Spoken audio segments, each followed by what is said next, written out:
L'impression qu'après les funérailles, on peut tourner la page. Mais si vous avez déjà été l'exécuteur testamentaire d'un proche, vous le savez, hein, c'est loin d'être le cas. Parce que d'être le liquidateur, c'est-à-dire lui qui est en charge de la succession, c'est un long processus. On en discute ce soir avec Jean-Sébastien Jutra, qui est planificateur financier. Salut Jean-Sébastien. Bonsoir Simon. Faut dire qu'on a peut-être l'impression que si le défunt a un testament, ça va se faire quand même rapidement, mais dans la réalité, c'est tout autre chose, là. Alors, on se dit que, bon, une fois qu'on a le testament, la job est faite. Hein, Ouais. Éducalois, sur leur site web, propose en fait plus de 10 étapes pour conclure une succession, donc ça se fait pas en criant ciseaux. Bon, parlant justement de ces étapes-là, on commence par quoi?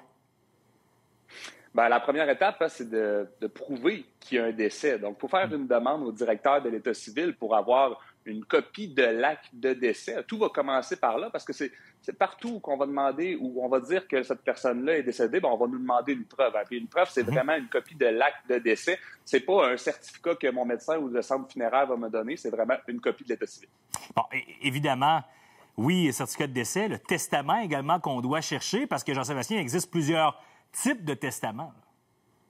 Ah oui, mais c'est la deuxième étape, en fait, c'est de faire une recherche testamentaire. Donc, il faut faire une demande au barreau du Québec, il faut faire une demande à la Chambre des notaires du Québec. Donc, c'est deux demandes pour voir s'il y a des testaments enregistrés au nom de cette personne-là. Et non seulement ça, c'est fait, Simon, mais il faut aussi aller voir dans les tiroirs de ce défunt-là, voir si on n'aurait pas écrit un testament ou qu'on léguait tout à notre nouvelle maîtresse, par exemple. Il faut chercher ce testament-là parce qu'il serait légalement considéré. Justement, parce qu'un testament qu'on écrit sur une feuille, qu'on place à un endroit sécurisé, c'est aussi bon, là, c'est aussi valable. Il y a 3 testaments qui est valide au Québec. Le premier, c'est le testament holographe. Donc, je l'écris à la main, je le signe, je marque la date. Ça, c'est un testament qui est officiel, ça fonctionne. Et c'est la date qui va prévaloir. Donc, si je suis allé chez le notaire il y a 3 semaines et j'ai écrit celui-là, bien, c'est celui-là qui est valide. Ça, c'est le premier. Le deuxième, c'est un testament écrit avec des témoins. Donc, je pourrais le faire à l'ordinateur, mais je fais signer 2 témoins. Et finalement, bien, celui qui est le plus populaire, ou en fait qui devrait être le plus populaire, c'est le testament fait avec un notaire. Bon, parlons maintenant d'après le décès. Bon, institutions financières qui vont geler les comptes de la personne qui est décédée. Comment ça se passe? Qu'est-ce qu'il faut faire, là? Bien, la première étape, évidemment, surtout qu'on sait qu'il y a un décès, les comptes sont gelés automatiquement. Et c'est là que c'est important, Simon, d'avoir la copie de l'acte de décès parce que c'est ce que l'institution financière va demander. Parce que l'institution financière, ce qu'on va vouloir, c'est fermer les comptes et ouvrir des nouveaux comptes au nom de succession de nom du client. Donc, on voit souvent ça, par exemple, succession avec le nom de la personne. Mais pour ça, ça va prendre la copie de l'acte de décès, ça va prendre la recherche testamentaire et ça va prendre le dernier testament. Sinon, bien, on va être pris avec des comptes gelés jusqu'à temps qu'on ait fait tout ce processus-là. Et si j'ai un compte conjoint, il se passe quoi? C'est vraiment une bonne question parce que ça a changé en décembre 2022. À l'époque, on gelait complètement les comptes.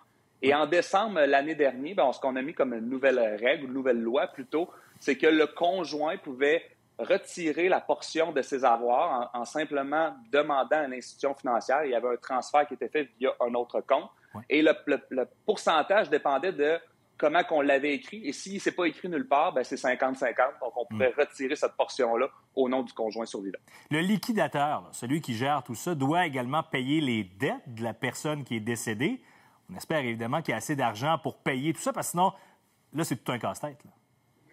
Bien, c'est un casse-tête. Hein. Ça arrive dans plusieurs successions au Québec. La job du liquidateur, c'est bien justement de faire tout l'état des biens. Après ça, bien, vendre ces biens-là s'il le faut. Et finalement, dans les étapes qu'on parlait au début, il y en a une que c'est payer les dettes. Donc, tôt ou tard, il va falloir payer ces dettes-là. Et ça peut arriver, Simon, qu'il n'y ait pas assez d'argent pour payer ces dettes-là. Et dans ce cas-là, on peut refuser la succession, c'est ça? Les héritiers ont toujours le droit d'accepter ou refuser une succession. Donc, c'est à eux de décider.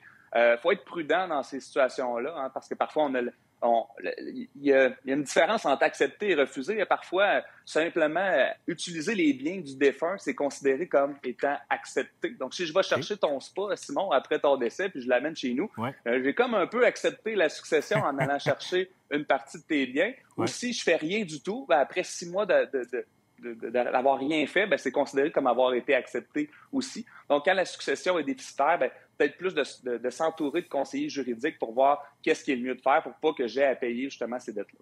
et justement peut-être de planifier un coup d'avance. Là. Pourquoi pas commencer déjà à planifier ça? On sait que c'est pas toujours évident ou ça ne nous tente pas toujours de le faire, mais ça peut enlever un fardeau important. Ben, je pense que oui. Ouais, vraiment. Merci, Jean-Sébastien, pour ces conseils aujourd'hui. Fort apprécié. Merci, c'est bon.